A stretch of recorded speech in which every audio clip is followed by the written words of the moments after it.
since I couldn't show slides, I drew some pictures. So let me just set this up. See, and they're hand drawn. Keep that in mind. This is not a high technology, right? So we're good with those. Okay, good. Here we go. So see, I'm not kidding. I just drew these today. Okay.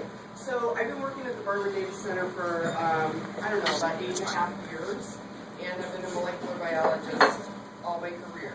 And when you're trained in molecular biology, you sort of have a bag of tricks that you can apply to almost any disease once you get down to the DNA and the proteins. But what I wanted to share with you is when I started working at the Barber Data Center, something clicked in that I entered what we call translational research in the field, where what you actually do in the lab gets implemented into the clinic relatively quickly. And it's been the most rewarding job that I've ever had just because of that. Our clinic is on the first floor, research is on the fourth floor, and we have a constant interaction with the clinical division and the research division. I also need to acknowledge that during my whole employment at the Barber Data Center, I got funding from the Children's Diabetes Foundation, the CDF, as well as the JDRF. And without that money, much of this research would never have been done, and I'm extremely grateful for them funding research. So it's always fun to talk to a group of people that know the difference between type 1 and type 2 diabetes for a change, because everybody talks to me about obesity when I tell them that I work on type 1 diabetes. But both of those diseases, I'm just going to give you a little background about the biology, because I don't know how much biology you guys actually know about this. Probably a lot. But both diseases, of course, are central to this molecule, insulin. And this is my cartoon of a pancreas. And if you guys don't already know it, there are little pockets of cells in the pancreas called islets of Langerhans. Islets for short, and they range from about 500 to 1,000 cells. It makes it very difficult to work with islets, isolated islets, because they're embedded within this huge organ, so it takes a lot of talent. We still do things the old-fashioned way and hand dissect out those islets to do research on them. It's very difficult, but we have technicians at the Barber Data Center who do that for us. So this represents an islet, a little ball of cells, and in response to glucose or a meal, when it's stimulated, the job of the islet cells, the beta cells make up the vast majority of the islet. The beta cells produce insulin, and that is their main job. They are insulin factories. This represents the insulin molecule, okay? It's completely inactive until it is processed by special enzymes called processing enzymes, or PC enzymes. And actually, one of my close colleagues earned his PhD defining those enzymes. It was a major finding in the field at the time. At the front of the molecule, it's called a pro-hormone, meaning it's inactive until it's there's what we call a signal peptide, and that's sort of like a GPS. It tells the molecule where in the cell it needs to go. So the signal peptide will direct insulin, once it's synthesized, to the compartment in the cell where it's packaged, called the granule. And that's just like a little balloon in the cell that accumulates insulin and concentrates it and packs it very tightly. There are other regions in insulin. It's actually made up of 3 individual proteins. The signal peptide gets cleaved off when it reaches its destination. And then there are 2 other cleavages that happen. And it's just like clipping with scissors.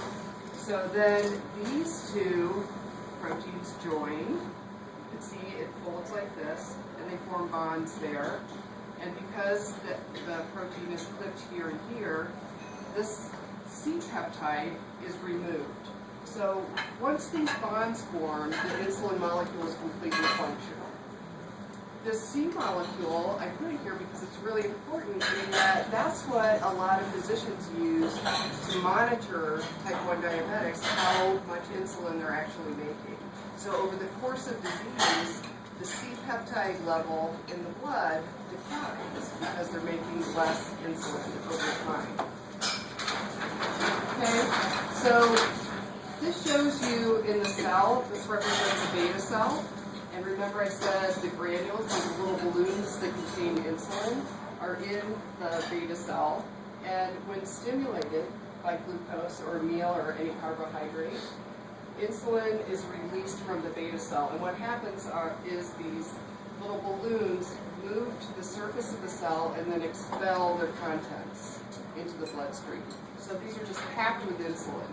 And what I've shown here is a simple chart over time that shows what happens in response to glucose. So beta cells get stimulated with glucose.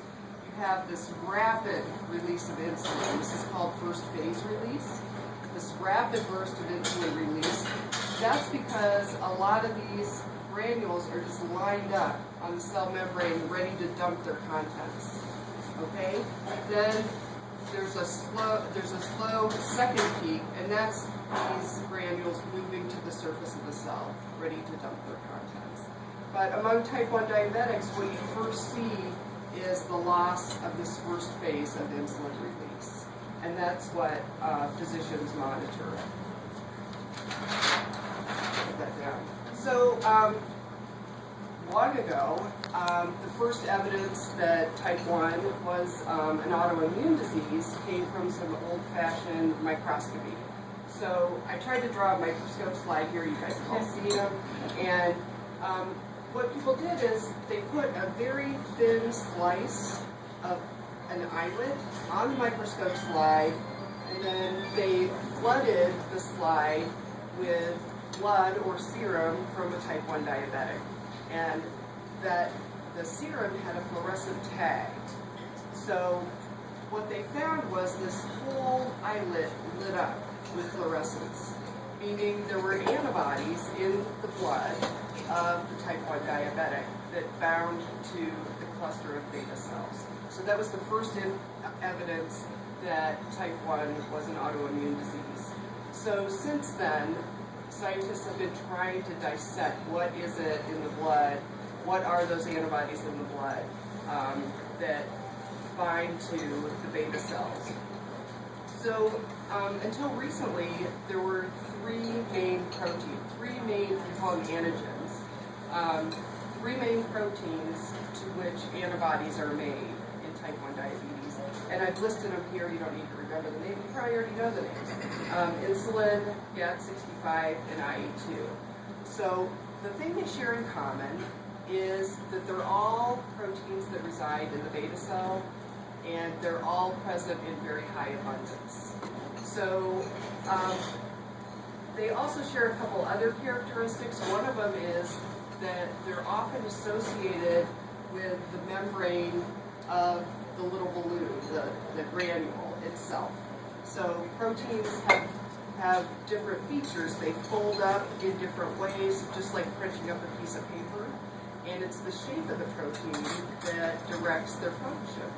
So some proteins actually are threaded through a membrane, and some aren't. Some traverse the membrane one time and just stick there with one end on one side of the membrane and one on the other. But all these proteins, with the exception of insulin, and there are others that are present in very low abundance, they're all associated somehow with the membrane. The reason antibodies are so important and have been over time is that they're an essential diagnostic tool. So you have diabetes, you're hyperglycemic, but until you show evidence that you have antibodies, it's not defined as type 1 diabetes.